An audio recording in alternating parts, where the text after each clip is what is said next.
Programang ito ay rated SPG. Striktong patnubay at gabay ng magulang ang kailangan. Maaaring may masiselang tema, lengguwahe, karahasan, sexual, horror o droga na hindi angkop sa mga bata.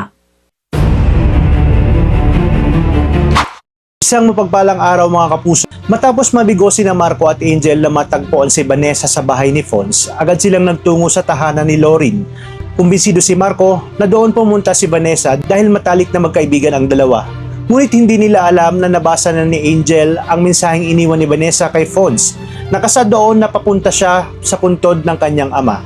Dahil dito nagmamadaling nagtungo si Angel sa sementeryo upang maunahan si Vanessa. Sa harap ng puntod ng kanyang ama, tahimik na inilabas ni Vanessa ang lahat ng kanyang hinanakit at pagod. Habang siya ay nagdarasal, napansin niyang may taong papalapit sa kanyang direksyon. Siyang kinabahan dahil inakala niyang si Angel na iyon. Ngunit nang siya ay lumingon, labis ang kanyang pagkagulat nang makita niya si Aling Merly na buhay pa pala. Hindi makapaniwala si Vanessa dahil ang alam niya ay nasawi na si Aling Merly sa sunog. Agad naman itong nagpaliwanag at inamin na may taong nagligtas sa kanya noon. Habang nag-uusap sila, napansin ni Aling Merly ang matinding takot sa mukha ni Vanessa. Nang tanungin niya kung ano ang nangyayari, sinabi ni Vanessa na hinahabol siya ni Angel at wala na siyang sapat na oras upang ipaliwanag ang lahat. Ngunit nang makita ni Aling Merly ang papalapit na babae, agad siyang natigilan at doon niya ibinunyag kay Vanessa ang isang nakakagulat na katotohanan. Ayon sa kanya, ang babaeng nagpapanggap na si Angel ay hindi ang tunay na Angel kundi si Kiara, ang kapatid nito sa ina. Nabigla si Vanessa sa revelasyong kanyang narinig dahil ngayon niya lamang nalaman ang buong katotohanan tungkol sa pagkakakilanlan ng taong matagal nang gumugulo sa kanilang buhay. Dahil alam niyang nasa panganib sila, nagpa siyang harapin ni Aling Merly si Kiara upang mabigyan ng pagkakataong makatakas si Vanessa.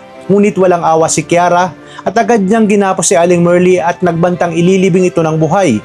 Sinabi pa niyang isusunod niya si Vanessa upang tuluyan ng mawala ang lahat ng taong maaring maglantad sa kanyang mga kasinungalingan. Nakabutihang palad ay nakapagtago si Vanessa sa di kalayuan at agad siyang humingi ng tulong sa mga pulis. Nang makaalis na si Kiara, dali-dali niyang hinukay si Aling Merly at iniligtas ito bago pa mahuli ang lahat.